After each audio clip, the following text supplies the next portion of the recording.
उठा उठा दिवाळी आली, मोती स्नानाची वेळ झाली. ही ॲडव्हर्टाईज बघून आपण मोठे झालेलो आणि सुगंधी उठणे लावल्याशिवाय दिवाळी तर संपन्न होतच नाही. पण हे योग्य पद्धतीने जर लावलं तर लहान मुलांची सुद्धा स्किन इतकी सॉफ्ट ग्लोई होते. आणि आतापासून जर केलं तुम्ही तर दिवाळीपर्यंत तुम्ही चमकणार आहात, हा नक्की माझा प्रॉमिस आहे. आता इथे योग्य पद्धतीने वापर कसा करायचा. तीळ घेतले 1 मूठ, त्यामध्ये 5-6 बदाम घातलेले आहेत, कच्चे बदाम टाकायचे. आणि त्यामध्येच आपल्याला 1 चमचा बेसन पावडर, बेसन पीठ जे असतं आपल्या घरातलं ते टाकायचं, हळदीचं पावडर टाकायचं आणि त्यासोबतच 1 पॅकेट हे सुगंधी उठणे टाकून द्यायचं. आता हे छान मिक्सरला बारीक आपल्याला करून घ्यायचंय. याने इतका सुंदर इफेक्ट येतो की तुम्ही मला व्हिडिओ आता कमेंट सुद्धा करू नका आणि काहीच करू नका, एकदा ट्राय करा मग येऊन मला सांगा.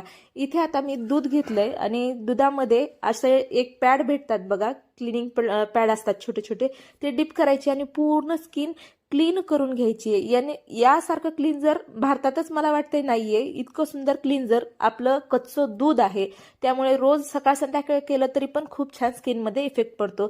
तर स्किन छान क्लीन केल्यानंतरच आपल्याला हे जे सुगंधी उठणे आपण तयार केलंय ते लावायचं.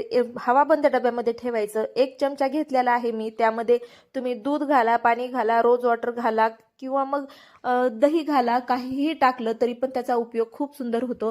मी आता इथे दूध घातलेलं आहे आणि छान असं स्किनवरती अप्लाय करून घेते. अप्लाय करायचं, थोडंसं स्क्रब केल्यासारखंही केलं तरीही चालतं. याचा फेस पॅक म्हणून, स्क्रब म्हणून म्हणजे कोणत्याही प्रकारे यूज होतो. फक्त वापर तुम्ही असा करा. आणि असा वापर तुम्हाला माहिती होता का नाही ते पण मला कमेंट बॉक्समध्ये सांगा.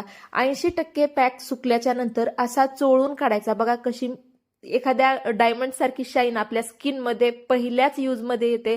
आता हा उपयोग तुम्हाला जर आवडत असेल तर चॅनलला प्लीज लाईक करा, व्हिडिओला लाईक करा, चॅनलला सबस्क्राईब करा आणि भेटू लवकरच पुढच्या व्हिडिओमध्ये. तोपर्यंत रामकृष्ण हरी.